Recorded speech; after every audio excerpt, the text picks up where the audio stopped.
ನಮಸ್ಕಾರ. Welcome back to Shashi blog Kannada YouTube channel. ಇದು ಬುಧವಾರ ಮತ್ತು ಗುರುವಾರದ ಬ್ಲಾಗ್ ಆಗಿರುತ್ತೆ. ಆ್ಯಕ್ಚುಲಿ ತುಂಬ ದಿನ ಗ್ಯಾಪ್ ಆಯಿತು, ಬ್ಲಾಗ್ಸ್ನ ಅಪ್ಲೋಡ್ ಮಾಡಿದೆ. ಸೊ ಇವತ್ತು ಅಪ್ಲೋಡ್ ಮಾಡ್ತಾ ಇದ್ದೀನಿ. ಸೊ ಮಂಗಳವಾರ ರಾತ್ರಿ ನಮ್ಮಮ್ಮ ಮುದ್ದೆ ಮಾಡಿತ್ತು, ಒಂದೆರಡು ಮುದ್ದೆ ಹಾಗೆ ಉಳಿದಿತ್ತು ಅಂತೇಳಿ ನಾನು ಬುಧವಾರ ಬೆಳಗ್ಗೆ ಡ್ಯೂಟಿಗೆ ಹೋಗಬೇಕಿತ್ತಲ್ವ, ಹಾಗಾಗಿ ರೊಟ್ಟಿನ ಮಾಡ್ತಾಯಿದ್ದೆ. ಉಳ್ಳೆ ಕೂಡ ರೆಡಿ ಮಾಡ್ಕೊಂಡಿದ್ದೆ. ಅದಕ್ಕೆ ಬೆಂಡೆಕಾಯಿ ಪಲ್ಯ ಮತ್ತು ಬೀಟ್ರೂಟ್ ಪಲ್ಯನ ಮಾಡಿದ್ದೆ. ಹಾಗೆ ಮೆಂತ್ಯ ಚಟ್ನಿ ಕೂಡ ಮಾಡಿದ್ದೆ. ಮತ್ತು ತುಪ್ಪ ಬೇರೆ ಇತ್ತಲ್ವ, ರೊಟ್ಟಿಗೆ ಸಖತ್ ಕಾಂಬಿನೇಷನ್ ಅಂತಲೇ ಹೇಳ್ಬೋದು. ಪಲ್ಯ ಎಲ್ಲ ಮಾಡಿಟ್ಟು ಒಂದು 3 ರೊಟ್ಟಿನ ತಿಂದ್ಕೊಂಡು ಡ್ಯೂಟಿಗೆ ಹೋಗಿ ಬಂದೆ.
ಡ್ಯೂಟಿ ಮುಗಿಸ್ಕೊಂಡು ಸಂಜೆ ಮನೆಗೆ ಬಂದೆ. ಮನೆಗೆ ಬಂದಾದಮೇಲೆ ಮಖಾನ ಚಾಟ್ಸ್ನ ಮಾಡ್ತಾಯಿದ್ದೆ. ಮಖಾನ ಅಂದರೆ ಕಮಲದ ಹೂವಿನ ಬೀಜಗಳನ್ನು ಈ ರೀತಿ ಮಖಾನ ಸೀಡ್ಸ್ ಆಗಿ ಕನ್ವರ್ಟ್ ಮಾಡ್ತಾರೆ. ಈಗಿನ ಟ್ರೆಂಡಿಂಗಲ್ಲಿ ಮಾರ್ಕೆಟಲ್ಲಿ ಡ್ರೈ ಫ್ರೂಟ್ಸ್ ಇದು ಫುಲ್ಲು ಟ್ರೆಂಡಿಂಗಲ್ಲಿದೆ. ಹಾಗೆ ತುಂಬ ಸೇಲ್ ಆಗ್ತಿರೋ ಡ್ರೈ ಫ್ರೂಟ್ಸ್ ಅಂದರೆ ಇದೆ ಅಂತಲೇ ಹೇಳ್ಬೋದು, ಮಖಾನ ಅಂತ ಹೇಳಿ. ಸೊ ನಾನು ಕೂಡ ಸಂತೆಗೆ ಹೋದಾಗ ಶಾಪಲ್ಲಿ ತೊಗೊಂಡು ಬಂದಿದ್ದೆ ಇದನ್ನು. ಆ್ಯಕ್ಚುಲಿ ತುಂಬ ರೇಟ್ ಇದೆ ಇದು. ಒಂದು ಪ್ಯಾಕಿಗೆ 300 ರುಪೀಸ್ ಇದು. ಸೊ ಒಂದು ಪ್ಯಾಕನ್ನು ತಂದಿಟ್ಕೊಂಡಿದ್ದೆ. ಇದರಲ್ಲಿ ಪಾಯಸ ಕೂಡ ಮಾಡ್ಬೋದು. ಮಖಾನ ಸೀಡ್ಸಲ್ಲಿ ಮಾಡಿರ್ತಕ್ಕಂಥ ಪಾಯಸನ ನಾನು ಆಲ್ರೆಡಿ ಹಿಂಚಿನ ಬ್ಲಾಗಲ್ಲಿ ಮಾಡಿದ್ದೀನಿ, ಹಾಕಿದ್ದೀನಿ. ಸೊ ಬ್ಲಾಗನ್ನು, ಆ ವಿಡಿಯೋನ ಚೆಕ್ ಮಾಡಿ, ತುಂಬ ಚೆನ್ನಾಗಿರುತ್ತೆ. ಈ ಸೀಡ್ಸನ್ನು, ಮಖಾನ ಸೀಡ್ಸನ್ನು ಹಾಕಿ ಮತ್ತು ಇನ್ನು ಉಳಿದಂಥ ಡ್ರೈ ಫ್ರೂಟ್ಸ್ನೆಲ್ಲ ಹಾಕಿ ಪಾಯಸ ಮಾಡ್ಬೋದು. ತುಂಬಾ ಟೇಸ್ಟ್ ಇರುತ್ತೆ.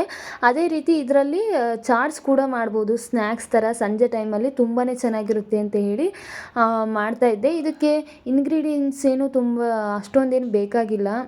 ಖಾರದ ಪುಡಿ, ಅರಿಶಿನ ಪುಡಿ ಮತ್ತು ಉಪ್ಪು ಮತ್ತು ಗರಂ ಮಸಾಲ ಇದನ್ನೆಲ್ಲ ಹಾಕಿ ಸ್ವಲ್ಪ ಡ್ರೈ ರೋಸ್ಟ್ ಥರ ಮಾಡಿ ತಿಂದರೆ ತುಂಬಾ ಚೆನ್ನಾಗಿರುತ್ತೆ, ಸ್ನ್ಯಾಕ್ಸ್ ಥರ. ನೀವು ಒಂದು ಸಲ ಟ್ರೈ ಮಾಡಿ, ತುಂಬಾ ಚೆನ್ನಾಗಿರುತ್ತೆ.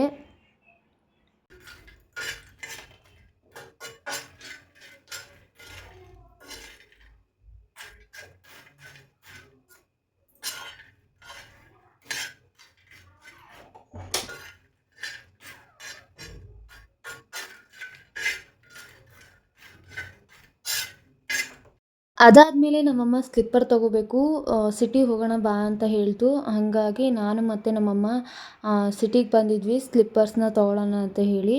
ಆ್ಯಕ್ಚುಲಿ ಏನಾಯ್ತಂದರೆ ನಮ್ಮಮ್ಮ ಸ್ಲಿಪ್ಪರ್ಸ್ನ ತಗೊಳ್ತು. ಅದಾದಮೇಲೆ ನಾನು ಕೂಡ ಸ್ಲಿಪ್ಪರ್ಸ್ನ ತಗೊಂಡೆ. ಆ್ಯಕ್ಚುಲಿ ಇವಾಗ ಹೊಸ್ದಾಗಿ ಬಂದಿರತಕ್ಕಂಥ ಸ್ಲಿಪ್ಪರ್ಸ್ ಇದು. ಉಕ್ಸ್ ಟೈಪ್ ಇದೆ. ಉಕ್ಸ್ ಅಂದರೆ ಈ ರೀತಿ ಬೆಲ್ಟು ವಿತ್ ಉಕ್ಸ್ ಈ ರೀತಿ ಬಂದಿದೆ. ಹೊಸದಾಗಿ ಇದು ಟ್ರೆಂಡಿಂಗಲ್ಲಿದೆ ಈ ಸ್ಲಿಪ್ಪರು. ಸೊ ನಾನು ಕೂಡ ತಗೊಂಡೆ. ಅದಾದಮೇಲೆ ಈ ಬೆಲ್ಲದ ಹಣ್ಣನ್ನು ಪರ್ಚೇಸ್ ಮಾಡಿದೆ. ಸಂತೆ ಬೇರೆ ಇತ್ತು, ಸಂತೆನೂ ಕೂಡ ತರಕಾರಿ ತೊಗೊಂಡು ಬೆಲ್ಲದ ಹಣ್ಣನ್ನು ತೊಗೊಂಡು ಬಂದ್ವಿ. ಸೊ ಬಂದಾದಮೇಲೆ ಇಲ್ಲೇ ದುರ್ಗಿಗುಡಿ ಕ್ರಾಸಲ್ಲಿ ಈ ಒಂದು ನಾಯಿಗೆ ನಾವು ಯಾವಾಗಲೂ ಬಿಸ್ಕೆಟ್ ಹಾಕ್ತಾಯಿರ್ತೀವಿ. ಸೊ ಅದನ್ನು ನೋಡಿದ್ವಿ, ಹಾಗಾಗಿ ನಮ್ಮಮ್ಮ ಮತ್ತು ನಿಲ್ಲಿಸು ಗಾಡಿನ, ಬಿಸ್ಕತ್ ಹಾಕೋಣ ಅಂತ ಹೇಳಿ ಬಿಸ್ಕತ್ನ ತಗೊಂಡು ಹಾಕಿದ್ವಿ. ಅದು ಹೆಣ್ಣು ನಾಯಿ, ಅದು ಯಾಕೋ ಬಿಸ್ಕತ್ನ ತಿಂತಾನೇ ಇರಲಿಲ್ಲ. ಫುಲ್ ಹಾಕಿದ್ವಿ ಆದರೂ ಕೂಡ ತಿನ್ನಲಿಲ್ಲ. ಇನ್ನೊಂದು ನಮ್ಮ ಹುಡುಗ ಇದ್ನಲ್ಲ, ಈ ಒಂದು ನಾಯಿ, ಇದ್ರ ಬಗ್ಗೆನೂ ಒಂದು ಬ್ಲಾಗಲ್ಲಿ ಹಾಕಿದ್ದೀನಿ ನೋಡಿರಿ. ನಮ್ಮ ಏರಿಯಾದಿದು ನಾಯಿ. ಇಲ್ಬರ ಬಿಸ್ಕತ್ ಅಲ್ಲೇ ಎಲ್ಲರ ಮನೆಗೂ ಹೋಗುತ್ತೆ ನೋಡ್ರಿ. ಅವನೇ ತಿಂದ್ಬಿಟ್ಟ ಆ ಬಿಸ್ಕತ್ಗಳನ್ನು. ಅದಾದಮೇಲೆ ಮನೆಗೆ ಬಂದ್ವಿ. ಬೆಲ್ಲದ ಹಣ್ಣನ್ನು ತಂದಿದ್ನಲ್ವಾ, ಸೊ ಅದಕ್ಕೆ ಬೆಲ್ಲನ ಹಾಕಿ ಸ್ವಲ್ಪ ಹೊತ್ತು ಬಿಟ್ಟು ಅದಾದಮೇಲೆ ತಿನ್ನಬೇಕು. ಆ್ಯಕ್ಚುಲಿ ಈ ಹಣ್ಣು ಬಳ್ಳಿಲಿ ಬೆಳೀತಾರೆ. ಸೊ ಇದಕ್ಕೆ ಕಾಮನ್ನಾಗಿ ನಾವೆಲ್ಲರೂ ಬೆಲ್ಲದ ಹಣ್ಣು ಅಂತ ಕರಿತೀವಿ. ಆದರೆ ಇದರ ಹೆಸರು ಬೆಲ್ಲದ ಹಣ್ಣು ಅಲ್ಲ, ಬೇಲದ ಹಣ್ಣು. ಹಾಗೆ ಇದಕ್ಕೆ ಬೇರೆ ಬೇರೆ ಹೆಸರುಗಳಿಂದ ಸಹ ಕರೀತಾರೆ. ಸೊ ಯಾರೆಲ್ಲ ಈ ಬೆಲ್ಲದ ಹಣ್ಣನ್ನು ಮಿಸ್ ಮಾಡ್ಕೋತಿದ್ದೀರೋ ಅವರೆಲ್ಲ ನಮ್ಮ ಹೊನ್ನಾಳಿಲಿ ಸಿಗುತ್ತೆ ಮಾರ್ಕೆಟಲ್ಲಿ. ಒಂದು ಸಲ ತಿಂದು ಟೇಸ್ಟ್ ಮಾಡಿ. ತಿನ್ನದೇ ಇರೋರು ತಿಂದವರು ಗೊತ್ತಿರುತ್ತೆ ಸ್ವಲ್ಪ ಕಹಿ ಇರುತ್ತೆ ಟೇಸ್ಟು ಅಂತ ಹೇಳಿ, ಅದಕ್ಕೆ ಬೆಲ್ಲ ಹಾಕೋಬೇಕು ಅಂತ ಹೇಳಿ ಒಂದು ಸಲ ಟೇಸ್ಟ್ ಮಾಡಿ, ತುಂಬಾ ಚೆನ್ನಾಗಿರುತ್ತೆ. ಅದಾದಮೇಲೆ ನಾನು ಮತ್ತು ನಮ್ಮ ಆಂಟಿ ಕಾಡು ನುಗ್ಗೆ ಸೊಪ್ಪನ್ನು ಯೂಸ್ ಮಾಡಿಕೊಂಡು ಉದ್ಕ ಮತ್ತು ಸೊಪ್ಪನ್ನು ಮಾಡಿದ್ವಿ. ಅದಕ್ಕೆ ಕಾಂಬಿನೇಷನ್ನು ರಾಗಿ ಮುದ್ದೆ, ಅದನ್ನು ಮಾಡಿದ್ವಿ. ಸಖತ್ತಾಗಿತ್ತು, ತುಂಬಾ ರುಚಿಯಾಗಿ ಬಂದಿತ್ತು. ಅದಾದಮೇಲೆ ಗುರುವಾರ ಬೆಳಗ್ಗೆನೇ ಈ ಆಂಜನೇಯ ಅಂದರೆ ಮುಷ್ಯಗಳು ನಮ್ಮ ಮನೆ ಹತ್ರ ಬಂದಿದ್ವು. ಎಷ್ಟು ಇದು ಮಾಡ್ತಾಯಿದ್ವು ಅಂದರೆ ದಾಂಧಲೆ ಮಾಡ್ತಾಯಿದ್ವು. ಮನೆ ಹತ್ರ ಸುಮಾರಷ್ಟು ಮುಷ್ಯಗಳು ಬಂದಿದ್ವು. ನೋಡಿರಿ ಹಿಂಗೆ ಇದು ಮಾಡ್ತೈತಿ ಅಲ್ಲಿ ನೋಡಿ, ಎಷ್ಟು ಚೆನ್ನಾಗಿ ಕುತ್ಕೊಂಡಿದೆ. ಅದು ಮಲ್ಕೊಂಡಿತ್ತು ಆ್ಯಕ್ಚುಲಿ. ಅವಕ್ಕೂ ಬೇರೆ ಊಟ ಬೇರೆ ಸಿಗ್ತಾ ಇಲ್ಲಲ್ವಾ, ಕಾಡಿಂದ ನಾಡಿಗೆ ಬರ್ತಾ ಇದ್ದಾವೆ. ಹಾಗಾಗಿ ಅವಕ್ಕೂ ತಿನ್ನೋಕ್ಕೇನೂ ಇರಲಿಲ್ಲ. ನಮ್ಮ ಮನೇಲಿ ಬಾಳೆಹಣ್ಣು ಸಹ ಇರಲಿಲ್ಲ. ಹಾಗಾಗಿ ಬಾರೆಹಣ್ಣಿತ್ತು, ನಮ್ಮ ಅಜ್ಜಿ ಊರಿಂದ ಬಾರೆಹಣ್ಣನ್ನು ತಂದಿದ್ದರು, ಅದನ್ನೇ ಕೊಡ್ತಾಯಿದ್ವಿ. ಪಾಪ ಬಾರೆಹಣ್ಣು ತಿಂತಾಯಿದ್ವು, ಅವಕ್ಕೂ ಹೊಟ್ಟೆ ಹಶ್ವಾಗಿತ್ತು. ನೀವಂತೂ ತಿನ್ನಲ್ಲ, ತಿನ್ರಿ ನೀವು. ನಾನು 20 ರೂಪಾಯಿ ಕೊಟ್ಟು ಬಂದೆ ಗುಂಜ.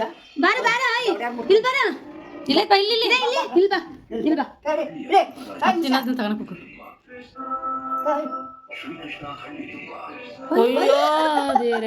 ಅದು ಬೇಕಂತ ಅದಕ್ಕೆ ಹಂಗೆ ಅವು ತಿನ್ನೋದು ಮನೆ ಕೊಡೋದು ನಿನಗೆ ಬಿದ್ದಾಕ ಮೂಸು ಬಿದ್ದ.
ಏನು ಮಾಡ್ಬೋದು ಅಲ್ಲಿ ನೋಡಿ, 2 ಕಾಸು ಕೊಡ್ತದ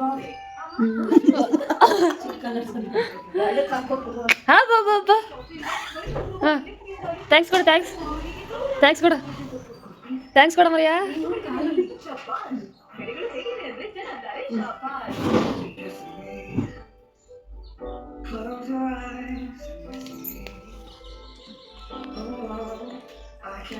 ತಿನ್ನಕ್ಕಿಲ್ಲಲೇ